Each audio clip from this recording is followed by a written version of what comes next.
તે ક્રાંતિકારી યોદ્ધાઓ જેમણે આદિવાસીઓની જળ જંગલ જમીન સ્વાયત્ત રાજ માટે અંગ્રેજો સામે ફૂલ ગુલામનું આહવાન કર્યું હતું એવા ભગવાન બિરસા મુંડાજી, ખાદ્ય નાયક, ટાટિયાભેલ, તિલકામાજી, જયપાલસિંહ મુંડા અને આજે જે ધરતી પર ઉભા છે એવા સરદાર પટેલ સાહેબને મારા સેવા જોહાર, ફૂલ ગુલામ જિંદાબાદ। સાથીઓ, 1992 યુનાઇટેડ નેશન ઓર્ગેનાઇઝેશન દ્વારા, જેને આપણે યુનો કહીએ છીએ, બ્રાઝિલના રિયો ડી જાનેરોમાં વિશ્વના 192 દેશના પ્રતિનિધિઓનું મંડળ મળ્યું અને એમને નક્કી કર્યું, જો વિશ્વને બચાવવું હશે, જો પૃથ્વીને બચાવવી હશે, તો આદિવાસી જીવનશૈલી તરફ પાછા વળવું પડશે, આદિવાસી સંસ્કૃતિ તરફ પાછા વળવું પડશે।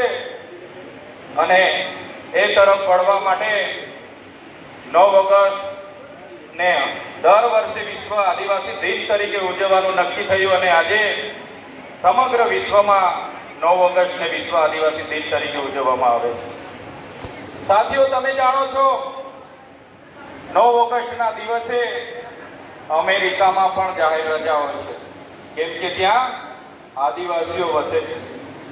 સાથીઓ, 9 ઓગસ્ટના દિવસે આફ્રિકામાં પણ જાહેર રજા હોય છે, કેમ કે ત્યાં આદિવાસીઓ જીવે છે।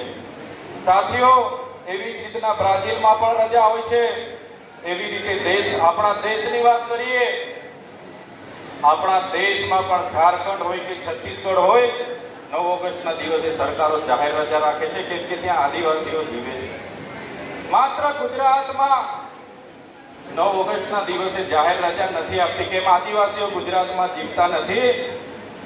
શું ગુજરાતમાં આદિવાસીઓ નથી? તો ગુજરાત સરકારને પણ આ મંચ પરથી કહેવા માંગીએ છીએ કે 9 ઓગસ્ટના દિવસે ગુજરાતમાં પણ જાહેર રજા હોવી જોઈએ।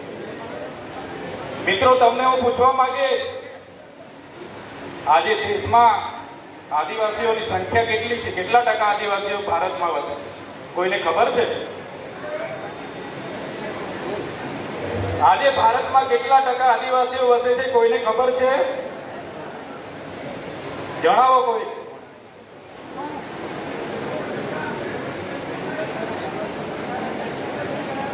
આજે દેશમાં 8% આદિવાસી વસે છે અને ગુજરાતમાં 2011 ની વસ્તી ગણતરી પ્રમાણે 14.8% આદિવાસીઓ વસે છે।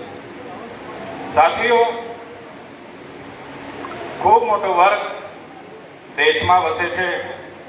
આજે ગુજરાતમાં 14.8% આદિવાસી વસતો હોય તો દરેક જગ્યાએ 100 માંથી 15 લોકો આપણા આદિવાસી હોવા જોઈએ કે નહીં હોવા જોઈએ? હોવા જોઈએ ને? આજે જે ગુજરાતમાં કે દેશમાં વિશ્વવિદ્યાલયો છે,